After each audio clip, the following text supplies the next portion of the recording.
Oh, welcome back. This is Will I Ever Be Happy? Finding Joy Amidst Depression and Anxiety. And today we have a wonderful, wonderful speaker for you. Meet Faye Lawand. She is your trusted guide to reclaiming happiness and finding inner peace. She is an international conflict resolution expert, a go-to coach for professionals. She specializes in supporting middle-aged women who are suffering from burnout, depression, and overwhelm. She's also a trauma-informed clinical hypnotherapist, a stress response regulation expert. There's so much to her. She's gonna talk to you all about this. And without further ado, please welcome. Thank you for being here, Ms. Faye Lawand. It's a pleasure, Monica. Thank you for putting this together and bringing together a platform for women who are looking for joy on the other side of anxiety and depression, because it is possible. And I think, probably you and I are a testament to that. I'm sure we've come to this work because of our own journey and our own struggles with these old experiences. And I say old because they are past experiences that have paved the way for a better way of living. Yeah. So it's very nice to be here. Thank you for putting together this opportunity. Thank you for your time and all the wonderful information you're going to share with us today. Would you like to start off by telling us a little bit about your background? Yes, so my background is probably very central to the work that I do as an internal conflict resolution expert. And so I was born in a region of the world that is famous for chaos. I was born in the Middle East during the time of the civil war in Lebanon, which, as you know, is a war that's probably one of the longest lasting, bloodiest wars in modern history, that spanned about 17 years, claimed the lives of hundreds of thousands of people and displaced millions of others. And I was one of those, one of the statistic of the displaced. And even though I left the area of conflict and the area of chaos and the area of confusion at such a young age, at the age of 5, I actually didn't realize until many years and many decades later, when I was, in my late 30s and my life started unraveling around me, that those patterns of internal chaos remained and they were never resolved. And then eventually they manifested in these life crises. And it wasn't until I looked inwards to resolve the inner turmoil and resolve the inner chaos that all these chronic conditions started to disappear, and eventually they did. And the irony of the situation is, well, it's not an irony, it's just the way things played out is when we left the Middle East, Lebanon, the area of chaos, we ended up living in probably the most peaceful and calm and conflict-free regions of the world. We were in Cyprus, which is part of Europe. We immigrated to Canada. I studied in the US. I then went on to work in the Caribbean, in Curacao. And these are all places that externally are free of conflict and chaos. But that's not what is the marker, the real marker of your life experience and your internal state. Because if you are living in a peaceful place, a place that is free of chaos, but internally your landscape is chaotic, full of confusion and full of turmoil and full of conflict, you're not going to be able to access joy and the quality of life that we all seek that makes life worth living. But of course, I didn't know this. I did not know this when I was going through my healing. Well, when I had my first burnout, it was a discovery that I made along the way when the traditional solutions that were put forward to me were not viable for me. So, probably like many of your speakers, I was offered antidepressant medication as a way to relieve the symptoms of depression. And I was also offered talk therapy as a way to deal with the psychological turmoil that was contributing to the depression and the anxiety. Well, off the bat, Monica, those were really not options for me. Like, I had no idea of like the mind-body connection back then. I had no idea about the nervous system. I had no idea about any of that. But intuitively, I knew, yes. How old were you at the time? So I was 36. That was 16 years ago. I was 36. And I had my first burnout in Curacao in the Caribbean, in the place where people go to get away from the troubles in their life. So this is what I always tell clients. This is what I always say. I always say, it's not where you live. It's not where you live. It's not your to-do list. It's not the juggling act. Because I was living where I had my first burnout. I was living on a Caribbean island. I was living in a Caribbean paradise. And that's where I was first, diagnosed with depression, PTSD, anxiety, and eventually had a horrible burnout. Because it wasn't about the place. The place was peaceful and beautiful and blissful and idyllic. But internally, the situation was very different. There was a big mismatch between the external environment and the internal environment. And as we know, it's always the internal environment that is a predictor of your life experience and the quality of your life. And so eventually, so this journey started 16 years ago. This healing journey started 16 years ago.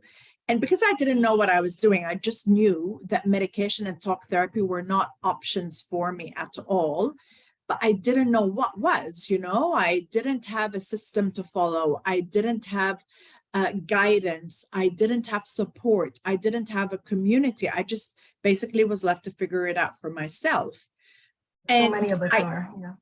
Yeah. And I guess because, I love learning. I am a lifelong learner, and my first career is actually in education and training. So, I know how to go through information and break down ideas. So I just started researching, reading books, attending workshops and trainings in order to heal my own symptoms of burnout, depression, overwhelm, anxiety, PTSD, and there was also chronic pain.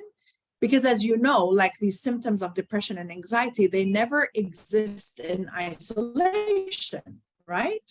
Because they're not the problem. They are symptoms of a nervous system that is in chaos and in overwhelm. So it was very much of like a multi-symptom syndrome that I was that really limited my life, the quality of my life, impacted my health, my happiness, my relationships, my career.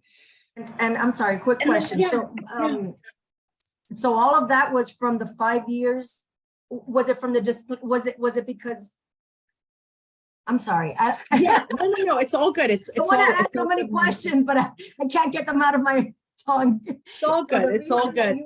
The reason that you were so depressed was from years of repressing the trauma, or was there anything else that was ongoing? I know you said you were in paradise, but where did you have a tumultuous relationship, or was there anything else going on in your paradise that was contributing to it, or was it all stemming from when you were a child?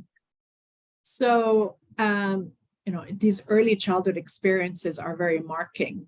And there's this thing called adverse childhood experiences. You may or may not, your audience may or may not be familiar with this, but this is really, really important. If you really want to overcome these chronic conditions, you really need to deal with adverse childhood experiences. And as the name implies, adverse childhood experiences are experiences that we have in our childhood that are really traumatic. And because as a child, you don't have the cognitive ability to process what happens. You don't have a way to make sense and gain perspective of what happens. And so if these experiences aren't processed, they literally get stuck in your body. This whole idea of issues in the tissues, it's a stored trauma, basically, that comes from years of chaos, years of adversity that isn't dealt with. But the tipping point, the trigger for why at the age of 36 did my life catch up with me is this was in 2006. And in 2006, I happened to come back to Lebanon, to just spend a summer here because I was a teacher at the time, right? So I had 2 months off and I hadn't been to Lebanon as an adult in years and years and years and years. And initially when I arrived, I arrived on the 28th of June. And it was peak summer, reconnecting with family, with friends, with the beauty of the culture and the beauty of this place. And I fell in love with it. And I thought, while I'm here in this part of the world, I want to do a little bit of exploring. And Istanbul had always been one of those cities that really, really called me. And I thought, you know what? Istanbul is an hour, 15 minutes away. I'm just going to go for 3 days and I'll come back and finish off my summer, right? So I left for Istanbul on the 11th of July. And I had a very, very early morning flight. And I was at home, with my parents, with the family, my sister, the baby, her baby, so on and so forth. And so I didn't kiss anybody goodbye. I literally packed like a pair of jeans, a couple of t-shirts. It's a good thing I grabbed my passport. I left everything here because I thought I'd be back in 3 days. Well, on the 12th of July, the Israelis invaded Lebanon and the airport shut, and all the borders closed down. And for me, it wasn't an option not to return to Lebanon. So while everybody was scrambling to leave the country, I was scrambling to get back into the country. I spent 3 days at the airport trying to find options to return to Lebanon, options by land, by sea, by air, and all of those options just did not go anywhere because it was impossible to come back here. The infrastructure was decimated. And so I had to buy a one-way ticket and head back to Curacao, my paradise in the Caribbean. And I had like no suitcase, no car keys, no house keys, didn't say goodbye to anyone. There was huge anguish. There was a sense of loss and sadness in that moment that ended up reminding me of all those previous subconscious experiences earlier on of loss and sadness and overwhelm that hadn't been processed. So it was that event that triggered all those earlier memories and all those earlier experiences of loss and overwhelm. And the way it manifested in my life at the age of 36 in 2006, when I returned to Curacao, was obviously, the chronic pain and the chronic headache, which was unexplained, and no amounts of Panadol or aspirin or Advil or anti-inflammatories would ease it. And that's when you know that it's emotional, it's not structural or physical. But then it was like fainting spells. It was fainting spells, panic attacks, and then eventually one morning on my way to work, I passed out because those fainting spells were just getting louder and louder and louder and louder and more intense. One day on my way to work, I literally passed out behind the wheel of the car, and the car went spinning and it ended up on the other side of the road. And if you think about it now, I mean, thankfully I was fine. The car, wasn't that great, but it's a car, I was able to fix it. I was so afraid because I didn't know I wasn't afraid of what had happened. I was afraid that because there was no explanation for what happened, because that then started, a flurry of visits to the doctors, medical tests, medical examinations, test after test coming back and saying, oh, there's nothing wrong with you. And this is a common experience now I hear with my clients, they go to the doctor, they feel lousy. They go to the doctors run the tests. There's no medical explanation or medical diagnosis for their symptoms, but they know they're feeling lousy. And the reason for that, I mean, I didn't know this 16 years ago. And recently I've come across a statistic from the work of Dr. Gabor Mate and Dr. Peter Levin, like leading trauma experts. And they were saying 90% of all doctors' visits now are due to unexplained causes. Monica, what that means is 9 out of 10 of us go to the doctor because we're feeling lousy, and we end up leaving not really having an explanation of what's really going on and why we're feeling so lousy. And then we end up living with these really chronic conditions that are really, really debilitating. And so, of course, I didn't know the statistic back then. So doctor after doctor, was saying, I didn't know a statistic now. Oh my heavens. Wow. That's a big number. There's nothing wrong. There's nothing wrong. There's nothing wrong. And in my mind, I'm thinking, well, if there's nothing wrong medically, why am I feeling so lousy? And then eventually, the diagnosis was PTSD, post-traumatic stress disorder, and depression. And my first instinct was like, well, nothing traumatic has ever happened to me, because this is the thing with trauma, like trauma is so subconscious. Of course, it's subconscious. Nobody wants to hold on to trauma. We don't really know what experiences trigger the nervous system to go into that freeze state and shut down and get us stuck. We don't really know what those experiences are. And even in my case, when it was staring me in the face, like it can't get any more traumatic or any more life-threatening than a war or an invasion, I still denied it and rejected it and dismissed it as the root cause of my depression, anxiety, and chronic conditions, because the conditioning was so strong. And let me ask you, I'm sorry, Yeah. a question, and I don't know if any of the audience members are wondering the same thing. When you were a child, because I'm thinking the trauma was that you left your hometown and you left your roots and all that. But I'm wondering, did you also like maybe, I don't know if you saw anything on the telly or in person, did you see like graphic visions?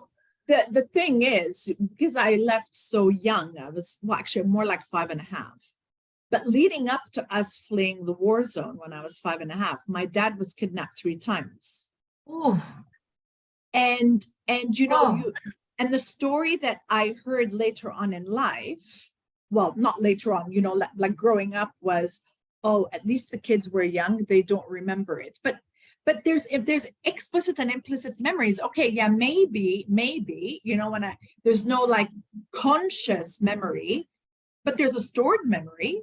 There's a stored memory inside the mind, inside the subconscious. And then later on, when I was doing the deep inner work in order to heal the inner turmoil and the internal conflict, all of those repressed memories, all of those memories that I once upon a time heard, oh, they didn't really leave an impact, they all started coming up. And I'm so glad they did, because we're able to heal them. And then once those healed, it was only until the inner turmoil was healed that the symptoms, and I say they are symptoms, that the symptoms of anxiety, depression, burnout, PTSD, and chronic pain released. And you know, this is why, you know, when what I say that I do, sorry, there's like a fly here.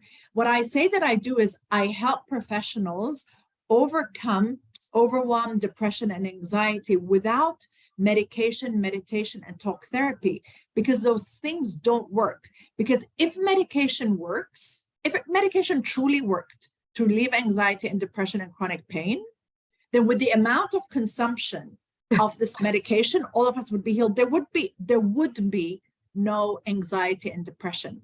But it is a pandemic now of depression and anxiety.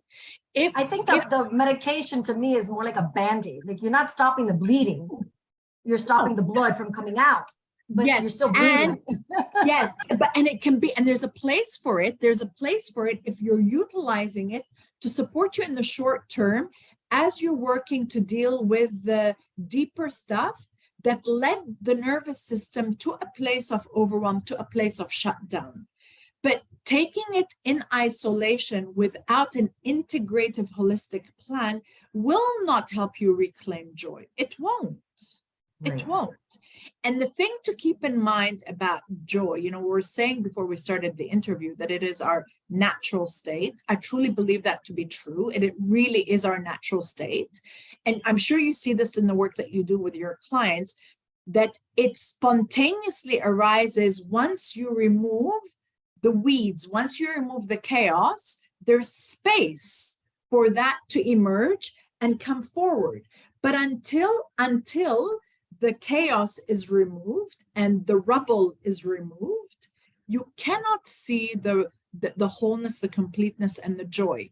And I mean, there's no, and for me, being born and raised in a war zone, I know that what the opposite of conflict is. And the reason why in my very beautiful country there is no peace and prosperity and joy is because there's still too much conflict.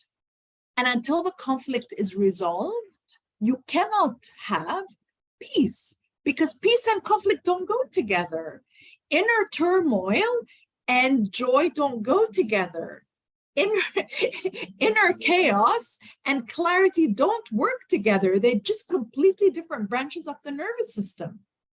So if you want that stuff, without the medication and without the talk therapy, you've got to resolve the inner chaos. You've got to take care of the internal battle that you're probably not conscious of.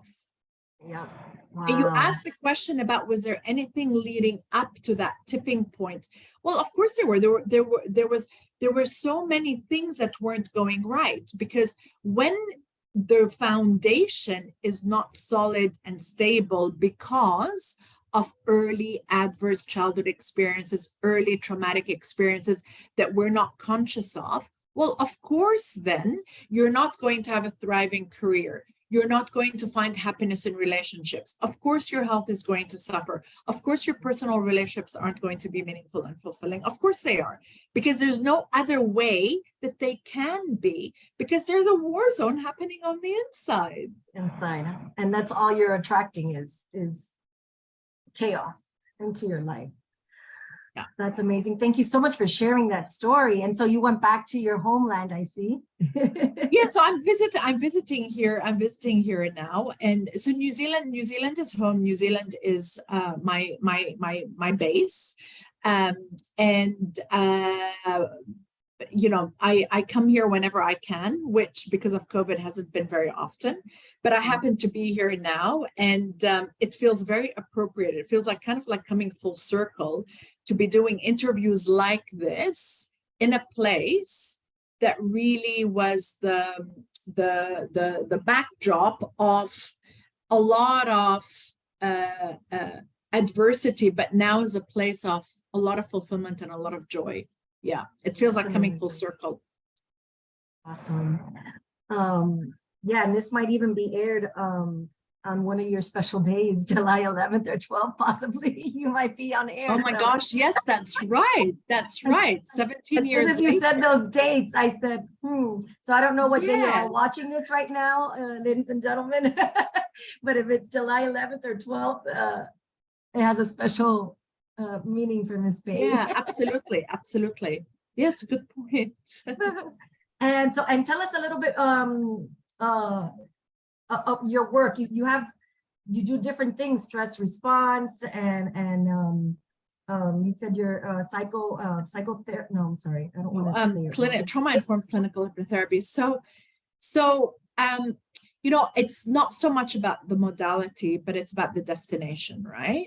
Oh, okay, yes. And as I mentioned, you know, like when my own quest for healing started, and joy started 16 years ago, and I started studying and learning and researching and taking workshops and doing trainings and programs. I basically did everything, you know, and you know, every modality definitely played a role in healing, but I felt that neither one was kind of complete and comprehensive. And when you're dealing with a condition like depression, anxiety, burnout, chronic pain, chronic sleep, you'll know that that has an impact on your physical body, on your nervous system, on your emotions, on your mind, on your thoughts, and on your subconscious mind. So I knew the solution has to be integrative for it to provide the total transformation, right? And so, yeah, you mentioned clinical hypnotherapy, but that's a small big part of what I do. So eventually what I did with all of this learning, it was trial and error. I was applying it to my own self and my own healing. I had no agenda of turning this into a business, or like no agenda. My only mission was for me to heal without medication and without talk therapy, and to do it in a way that was natural, that had no side effects, and that also has long-lasting results, you know. It's not like I feel good for 30 days. You wanted those stars, the moon, and you wanted it all. I didn't know how to do it. I didn't know. So this is so when you're saying about what I do, so now what I do is, it's basically the culmination. I basically put the bits and pieces of everything that I tried together into a complete, comprehensive system that takes women who are suffering from depression, burnout, overwhelm, chronic pain, from that starting point to a place of joy, to a place of healing, confidence, all of those things that we're looking for in 3 months or less without Nice. medication and without talk therapy. Wow. And so, yeah, and so I've called it's the tiredness solution, because, you know, we're tired. When we're depressed and anxious, we're tired, but also we get sick and tired of feeling tired. Yes. And so the tiredness Yes. solution, if you'll allow me to share my screen, I can quickly share with your audience the 3 things to keep in mind to overcome these conditions naturally without medication and without talk therapy. So, and of course, we can share this with your audience. So you've got to support the nervous system, overcome inner turmoil, and eliminate chronic stress. Very quickly, what do each of these steps mean? By supporting the nervous system, you know, like when I said earlier, depression and anxiety, they're symptoms, they're not the problem. They're symptoms of a nervous system in chaos and a nervous system in overwhelm. And so you've got to work with the level at which these issues are created and stored. And it's so important to start with the nervous system and to start with creating a felt sense of safety for the nervous system, right? And I say a felt sense of safety because, you know, keep in mind what I was telling you, you know, I left an unsafe zone of a war zone at the age of 5.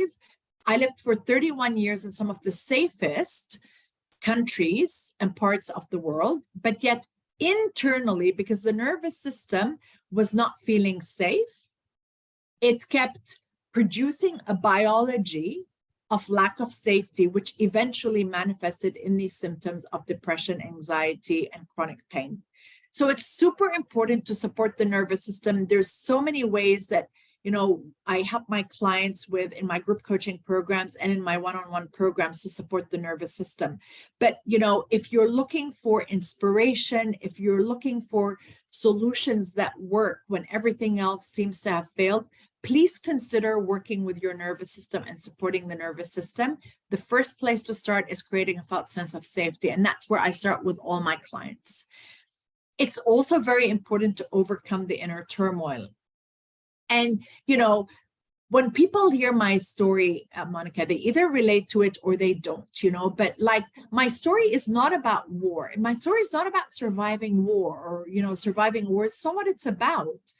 My story is about the tragedy of not dealing with inner turmoil, especially when the turmoil is staring you in the face. Like it can't, you know, like, and we all have inner turmoil. It's part of the wear and tear of life.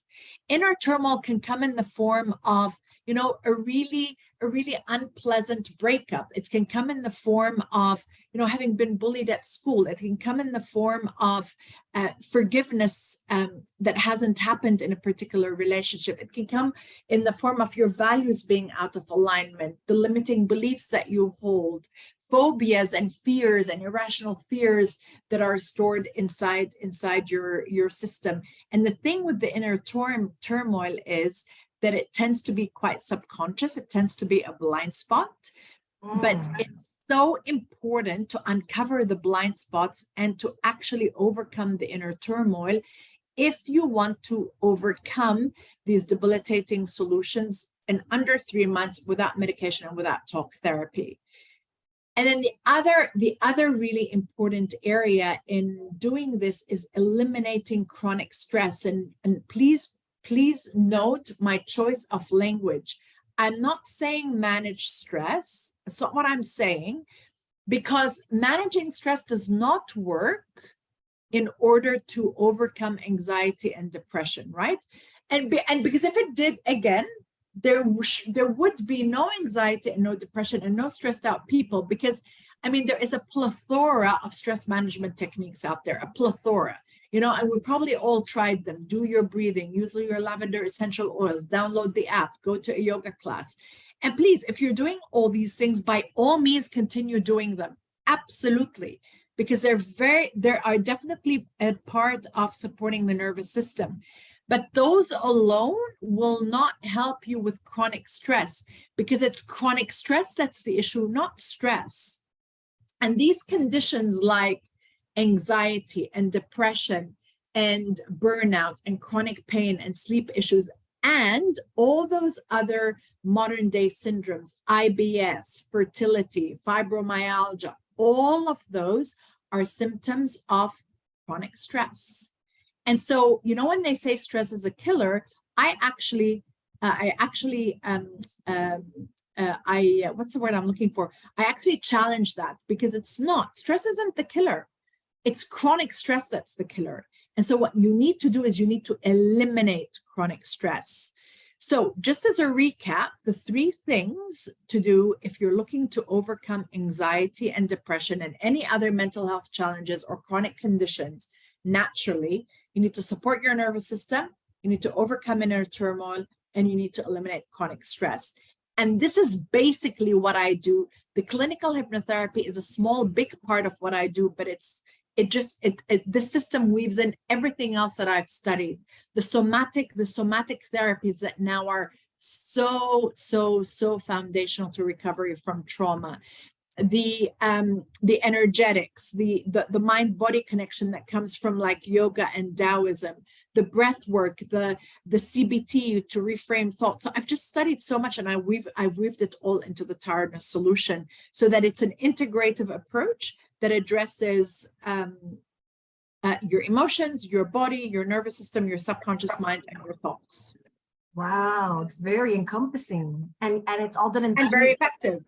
So 1 month per stage, is that because you said 3 months? And there's three. That's an interesting. Yeah, I've never really looked at it that way. It's not. You see, it's not linear. It's quite because as you know, like healing is very cyclical, right? Healing is very cyclical. It doesn't really work that way. And some people, I say in 3 months or less, because some people, you know, in a matter of like, you know, 6 weeks, 8 weeks, you know, they're fine, because you're working at the level at which these issues are created and stored. You're getting to the root cause of the issue, and you're stopping the biology of stress that these issues create, because these issues actually then create a biology of stress that, when that biology of stress persists over an extended period of time, becomes chronic. And that's what we mean by chronic conditions, chronic stress and chronic conditions. So that means you're stressed out all the time, regardless of if you have something coming up, which I'm sure that triggers it even more, or that puts more stress on it. But as far as chronic, you mean it's there all the time. There all the time, and your system doesn't downregulate after from it, you know, because see, the thing is, I mean, this is a whole big conversation, and I can have this conversation, you know, for hours and hours, because it's so central to healing. And it's so central to this work. But the thing is, you know, like we are the way our nervous system is designed. Our nervous system is actually designed to recover from stress. So it's designed to do so, right? But the problem is that we don't take the time to hit the brake pedal so that the system can reboot and recover and recharge after a stressful event, a stressful day, a big deadline. You know, like right now, as an example of, you know, the summit you're putting together, there's a lot of stress, but like stress doesn't have to be bad. You know, it's a mobilization response. There's lots to do. There's a lot of energy. There's also a lot of creativity, focus, and performance that happens during stress. You think about marathon runners, they're not zenned out when they're running a marathon. They actually are using their biology of stress in order to support peak performance. So there's a lot of good things that come from stress, right? But after the summit, if, as an example, hypothetically, you move on to another big situation and you don't take time to reset, to rest, to take space, to reflect, to sleep, to just smell the air, to just sit in silence, those stress hormones that the body has been producing in order to fuel your project, eventually they deplete your energy and you come into a place where the system is quite literally overwhelmed. It's just too much. You've been doing too much for too long. You haven't hit the brake pedal. I've run out of fuel. I don't know what else to do other than to, start shutting things down in order to conserve energy, to keep your heart beating and your lungs pumping. Oh, wow. Yes. Yes. This is so interesting. And it all makes sense. It all makes perfect sense. And the modern day life, Monica, is not designed for health and joy. Oh, no. I have come after many years of living this here on planet Earth. Sadly, which is why, and especially in a post-COVID world, like this needs to be a daily commitment and a daily intention to stay well and to stay connected and to do what it takes to prioritize ourselves while we attend to the other priorities in our lives. So it's not either or. It's not like, oh, I take care of myself, but then I ignore my work, I ignore my relationships, I ignore my kids, I ignore my aging parents. No, it is because you have all of these demands in your life. Unless you really want to run out of fuel, you've got to do this. But because there's no other way. There's no other way that I'm sorry. know of. Yeah, speaking of taking time every day for yourself, can you give us an example of something that we can all do at home? Yeah, you're not going to like it and your listeners are not going to like it. And I'm not going to tell you to... I can't wait. Yeah, and I'm not going to tell you to meditate. I'm actually not going to tell you to meditate because actually, Monica, if your system is in depression, the worst thing you can be doing is to meditate. The worst thing you can be doing. Because the mind will go into rumination, it will go into the past. This is depression. Depression basically is your nervous system is stuck in the past. Anxiety is your nervous system is stuck in the future. And so if you don't have the appropriate method of meditation and you're not anchored to safety in your body here and now, meditation can actually be counterproductive. So I'm not going to tell you to meditate. I'm not going to tell you to meditate. If meditation is working for you, wonderful. If you can find a method of meditation that actually first grounds you in a sense of safety, like the Joe Dispenza meditations, like the Iris meditations, like meditations of non-duality, yes, by all means do them. But otherwise, please don't do that because that can actually be counterintuitive. But the technique, the practice that I'm going to share with your listeners, that really is a game changer. It's actually foundational with all my clients, whether it's one-on-one, group coaching, seminars, workshops. It is digital discipline. Digital discipline. Okay, what is? Monitor how much you use this. Okay. Get ruthless about how and when you use this. Because this is not designed. Go watch The Social Dilemma if you haven't done so already on Netflix. And you'll hear it again. The Social Dilemma. Social Dilemma. Social Dilemma. I think I saw that one. I'm not sure. That's actually one of the tasks I give my private clients and my group coaching clients, because this is the foundational. So, if you decide to work with me later on or not, or are interested in my work, this is where I would start you off. I would start you off with, let's look at your digital behavior and let's work on a digital detox plan, a digital wellness or digital discipline plan. Because if you don't bring mindfulness to how you consume technology during the day, it is going to literally leave you in overwhelm.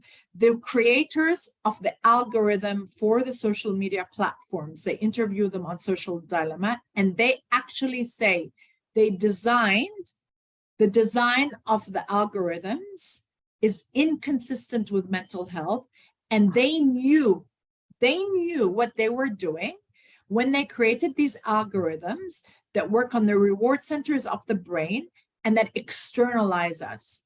when we're externalized for a prolonged period of time, I'm not saying if you use it for half an hour a day, that's not what I'm saying. Saying prolonged, right? When we externalize for a prolonged period of time, we literally disconnect. Quite literally, we disconnect. We disconnect from our internal resources, one of which is joy, because joy is a natural state.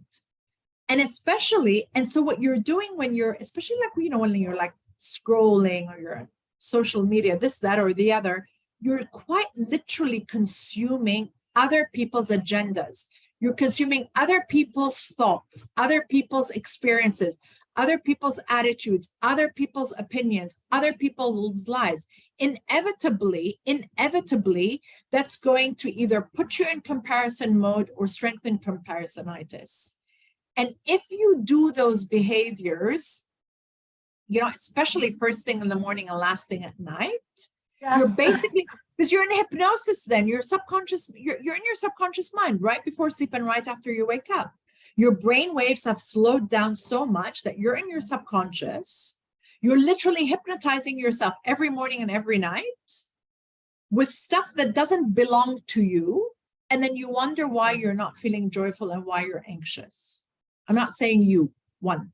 So that's what I'm saying about you're not going to like if you're talking to me. This is I try not to. I try to read books before going to sleep. And when I wake up, I try to spend a few minutes before reaching my phone, but it's so hard. And I try harder. I think that's probably a big area or issue for most of them. It's huge. You cannot, like quite literally, you know, like with my private clients, my group coaching clients, I have them sign an agreement form before I do the work with them. I have them sign an agreement form about this digital pledge behavior because, see, the thing is, I guarantee all my programs, I guarantee that they'll work. And if they don't, then I'll give you a money back guarantee, right? Wow. And the reason why is, I mean, I know this stuff worked because it worked on me. Now it's worked on hundreds of other people, but it works because of certain foundational principles, one of which is this. And so if you're not willing to commit to this, I will not work with you. You're not welcome in my programs because you've got to have this foundation right. Otherwise, the other stuff won't really stick. And so if you said, what can you do at home? Foundational practice, please, at least for 3 minutes on either side of your sleep cycle, have the phone away from you. And I'm not just saying social media, because when people hear this, they say, oh, okay, I'm not on social media. I'm like, okay, so what do you do? They're like, oh, I check emails, I read the news. But that's just as bad. That's just as bad because you are on someone else's agenda. The whole point is you don't want to be on someone else's agenda. You don't want to be externalized, especially during those moments when your brain is in hypnosis. Especially then, Monica. And so there are some ways to help with that. You know, one of them, you know, when I first learned about this, because as you know, everything that I teach and everything that I preach, not just teach and preach, comes from my own personal experience, my own personal journey. And so when I got serious about this, I actually bought myself a landline.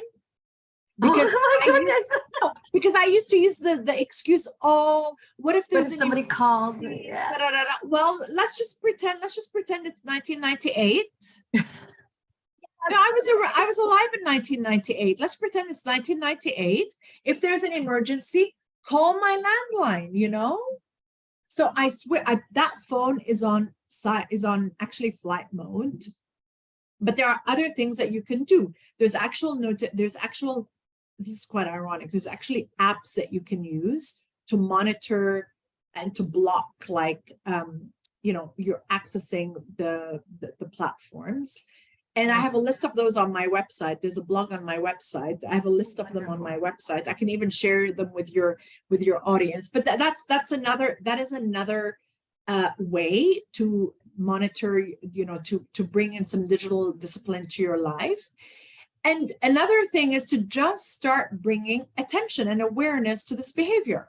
Just bring attention. Okay, what am I doing first thing that when I wake up? What am I doing last thing before I sleep? And what could I be doing instead? That could be more beneficial. You know, when people say, "Oh, I don't have time. I don't have time to take care of myself. I don't have time to cook a good meal. I don't have time to go to the gym. I don't have time to exercise." Well, you know, if you then look at how they're spending their time, if you have 20 minutes to scroll, you've got 20 minutes to make a healthy meal.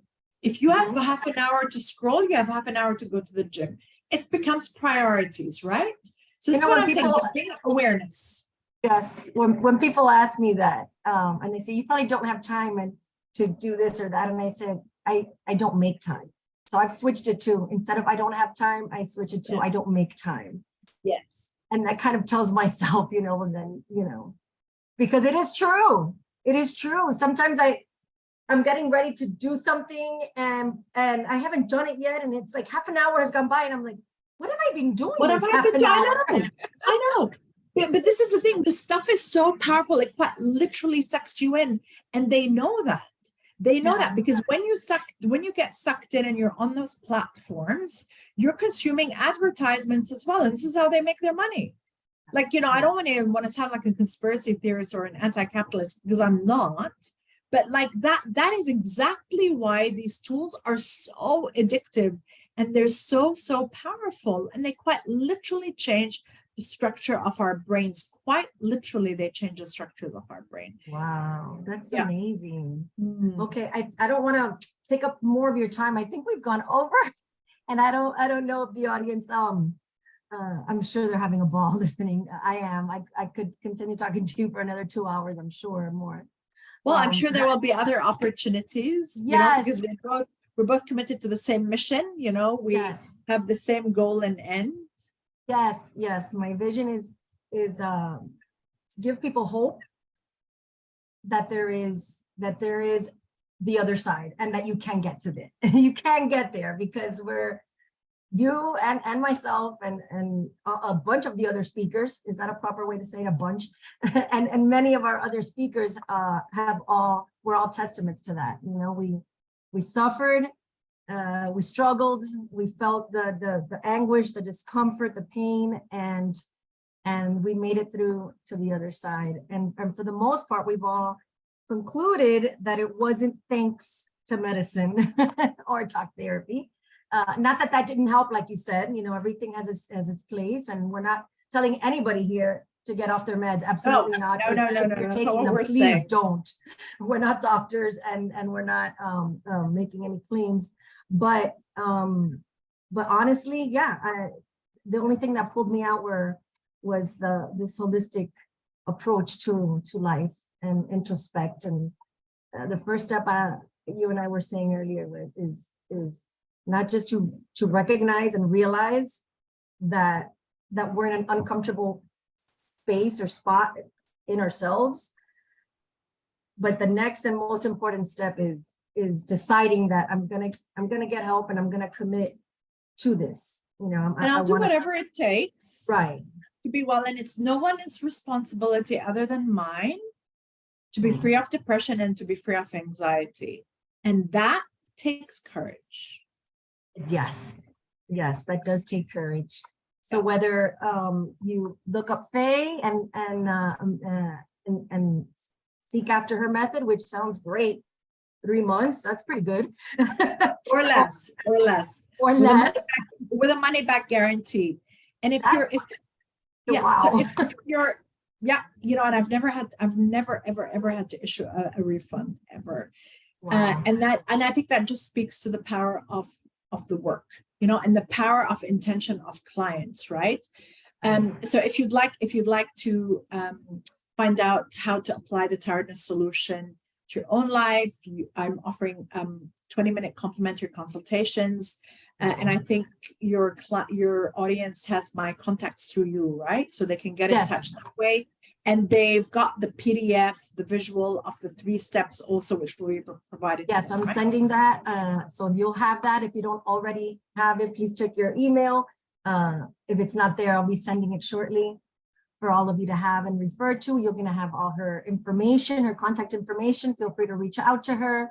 She is in Beirut right now, but she I'm based in Auckland, New Zealand, but I work internationally. I've got an international client base. I have time slots, to cater to different time zones. So please don't let geography be an obstacle to getting the help that you need. Yes, yes. Thank you Yeah. so much. It's My pleasure, Monica. Thank you for doing this. Thank you. Thank you for having me on. Thank you for your time and all your and your wisdom and your knowledge and your suggestions. And again, everyone, if you enjoyed, if this resonated with you, her name is Miss Faye Lawand. I hope I'm pronouncing it correctly. You are actually, yeah. Wonderful. Okay. And feel free to seek her out, and her methods are money back guaranteed. So there's nothing to lose. So thank you very much. Thank you to all for listening in, and hope to see you all soon. Remember to please seek help if it's not with her or any of the other speakers. Make sure that you do something for yourself and take care of yourself and stay joyful. Thank you so much. Bye, everyone. Bye.